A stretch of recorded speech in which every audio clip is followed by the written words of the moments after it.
In this video, I will be presenting the differences between the blockchain system and the distributed databases.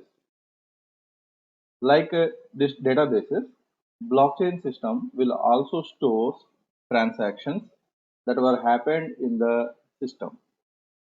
These transactions usually the exchange of currency or exchange of goods or any other asset that happened between the users in the system.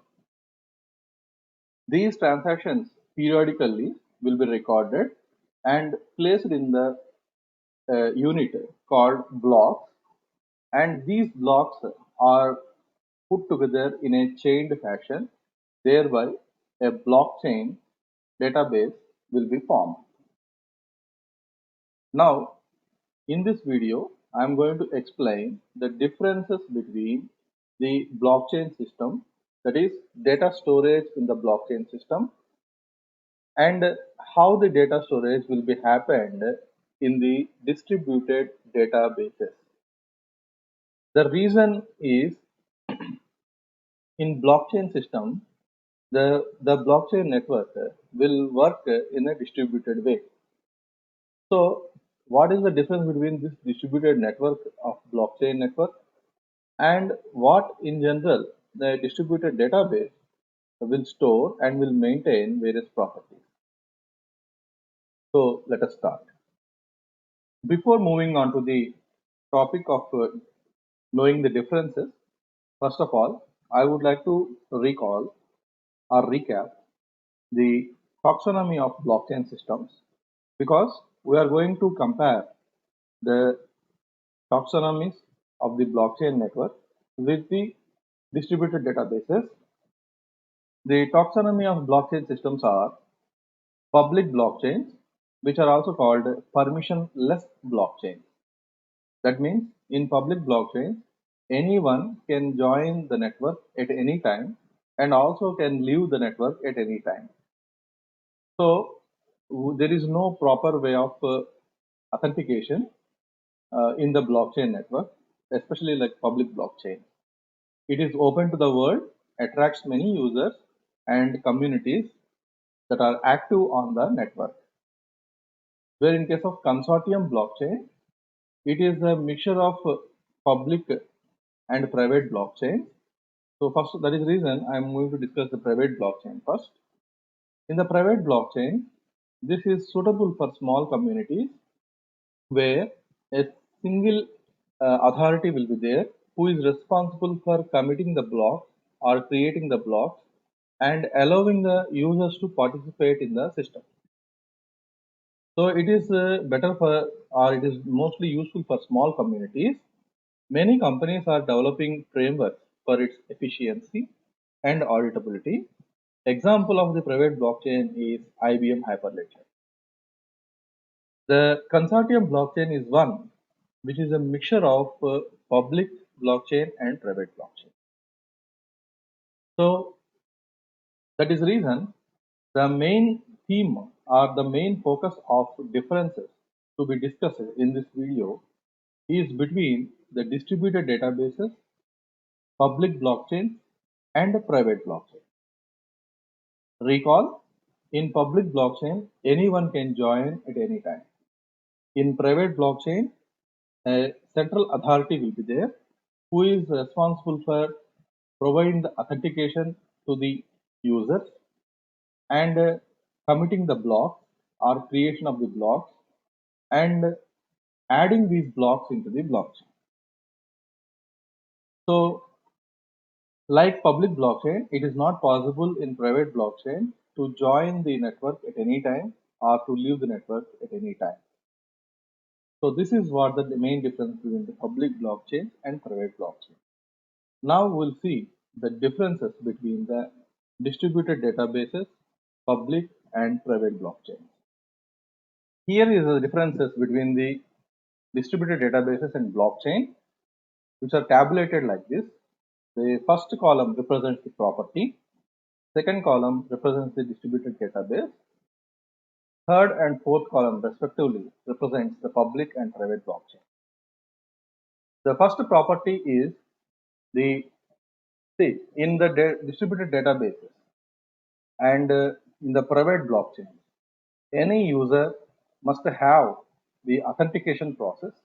That means that user need to pass through the authentication process, then only they are in a position to access the databases or private blockchain. So that means here distributed databases are centrally controlled, and in case of private blockchain also it is centrally controlled.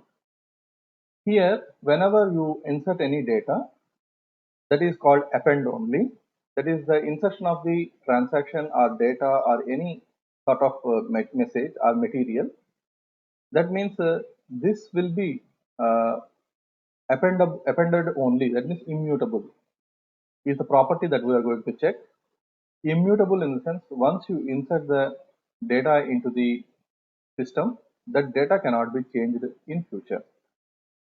So this append only is no in case of distributed database. The reason is once you enter the data into the database, in later stages or in future, you can be in a position to modify it. But in case of public and private blockchain, it is not possible. Only appending will be done. You cannot change the data in future once you append or once you add the transaction or data to the blockchain. So the blockchain data is immutable. It cannot be changed at any cost. Next one is integrity via cryptography. Integrity means how can you check whether the data is not modified in the system or not. So this integrity usually will be achieved with the help of the cryptographic hash function. The data will be passed to the cryptographic hash function and you will get the message digest. For example, if the data has been tampered or changed, then you can come to know that okay, the data has been changed by simply passing the message that what you have received to the onto the cryptographic hash function such as SHA-256, which is popularly used in the blockchain systems. And the message digest, whatever the thing was received or calculated, will be compared with the message digest that has presented or that has calculated previously with that message. If both are equal, then data has not been changed. The integrity of data is maintained. In case of distributed databases, many databases may support or may not support the integrity checking of the data. So this is completely varied from the blockchain to the distributed databases. In case of public and private blockchain, integrity of data is maintained. Next one is Turing complete logic. Turing complete logic means there should be a business logic that must be executed upon insertion of the data or some providing the input. In distributed databases, it is possible with the help of triggers. You may write a trigger in which the input data or input, you may put a condition on the input. If that input condition is satisfied, then the transaction will be executed, otherwise trigger will be raised. The same business logic that you can use or implement in case of blockchain, either it will be public, private or consortium blockchain with the help of smart contracts. In the later section of this course, we'll see what is in the smart contract, how these smart contracts are going to be defined. Next thing to be observed is, can we achieve privacy? Yes, in distributed and private blockchains, distributed databases and private blockchains, we can achieve privacy. The reason is there is a proper authentication mechanism and which is centrally controlled, and know that without this proper authentication mechanism, no one can enter into the system. So the reason privacy will be easily achieved in case of distributed databases and also in the private blockchain. But in case of public blockchain, it is not possible. Can we audit the system easily? That means easily auditable. In distributed databases, it is no. The reason is the data will be entered from multiple computers into the distributed databases, and there is no proper way of checking the integrity of the data, as we have seen in the second property, that is the integrity via cryptography. It varies. If more tightly, if more tightly the data integrity is maintained, then auditability can be done. However, but many of the distributed databases don't have the strict mechanism of maintaining the integrity. Hence, easy auditability is not possible. But in case of public blockchain, the auditability can be checked properly. Either it may be public or private blockchain. Data auditability can be checked. The reason for this is it is going to maintain the non-repudiation property that what we have seen in the previous lecture, that is with the help of the digital signature algorithms. Next is requires incentive or penalties.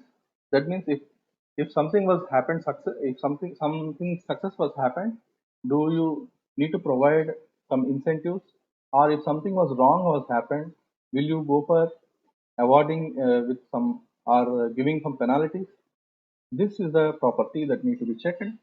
In distributed databases, there is no incentives will be provided for success of the query, or penalties will be provided, or penalties will be imposed on the failure of the query execution. But in case of public blockchain, it is strictly maintained. That is, rewards will be given if success was happened. At the same time, penalties will also be imposed when failure was happened of verifying the transaction or creation of the block or maybe solving of the puzzle. Where in case of private, no incentives, optional penalties or misbehavior.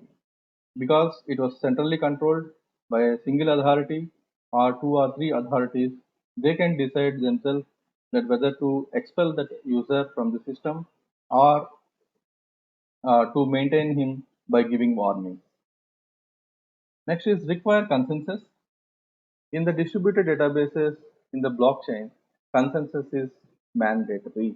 That means there should be a single unique opinion of inserting the transaction into the database or into the system by various users is a mandatory requirement, either in the case of distributed databases or in the case of blockchain. So the reason consensus requirement is a mandatory requirement, either in case of distributed databases or public or private blockchain. Consensus protocols that are used in the distributed databases are communication based, where in case of public and private blockchain, in case of private blockchain, it will vary because consensus protocols uh, is not a mandatory thing in case of private blockchain because it will be held by the central authority. Some authority will be used. But in case of public blockchain, the computer-based puzzles will be given. The users need to solve those puzzles in order to express their consensus. Next, coming to the explicit leader in consensus. Is there any explicit leader can be defined in consensus? Obviously, the database administrator or database manager may become or may act as explicit leader in case of distributed databases. In case of private blockchain, the private blockchain authority may be the explicit leader in that. But in case of public blockchain, there is no chance of explicit leader because the leader will be elected based upon the solving of the puzzle. So that is the reason public blockchain does not consisting of the explicit leader concept. Next is permanent consensus. Is there any permanent consensus can be achieved? Yes, in case of databases, permanent consensus can be achieved. Where in case of private blockchain also, permanent consensus can be achieved. But in case of public blockchain, it is not possible. Because in case of Bitcoin blockchain, the permanent consensus can be achieved only after 6 consecutive blocks were inserted into the blockchain. That we'll see in detail when we are discussing the Bitcoin concept. Why this particular permanent consensus cannot be achieved within one stretch or one go. Next one is, can anyone join the network? No. In case of distributed databases, the reason is you require proper authentication for that. In case of public blockchain, yes, anyone can join. In case of private blockchain, no one can join without the control or without the command given by the central authority or without the support of the central authority, or we can say without permission of the central authority. So these are the few properties and uh, and the differences. We'll see some more properties. Must tolerate the Sybil attack. Sybil attack is an attack of the identity. Usually, the hackers or attackers will falsify their identity and will join the system and try to get the information from the system. This is what we call Sybil attack. Usually, identity will be checked with the help of authentication in case of distributed and private blockchain, distributed databases and private blockchain. So the reason Sybil attacks is not possible in case of distributed databases and in case of private blockchain. But where in case of public blockchain, since anyone can join with any identity, so this is a big problem in case of public blockchain. Must trust participant nodes? Obviously, uh, trust will be achieved since the authentication was successful. Since the authentication is successful, the trust can be achieved because only the authenticated users can enter the system and can use the system. That is the reason trust can be imposed or trust can be built up in case of distributed databases and in case of private blockchain. But in case of public blockchain, trust is not possible to achieve in one stretch. Actually, as the number of good conducts happening conducted by the users or number of puzzles solved by the users, we may build up trust. So the reason in public blockchain, trust cannot be achieved in one go. Next is Byzantine fault tolerance. Actually, in the case of distributed databases, it is an authenticated environment, and in case of public blockchain, it is an open environment, and in case of private blockchain, it is a authenticated environment. Where in case of unbounded forks means there is no single link of single list of blocks will be created. Instead, some new blocks will be created from the as a branches. This is called fork. In case of distributed databases, there is no concept of fork, and in case of private blockchain also there is no concept of fork.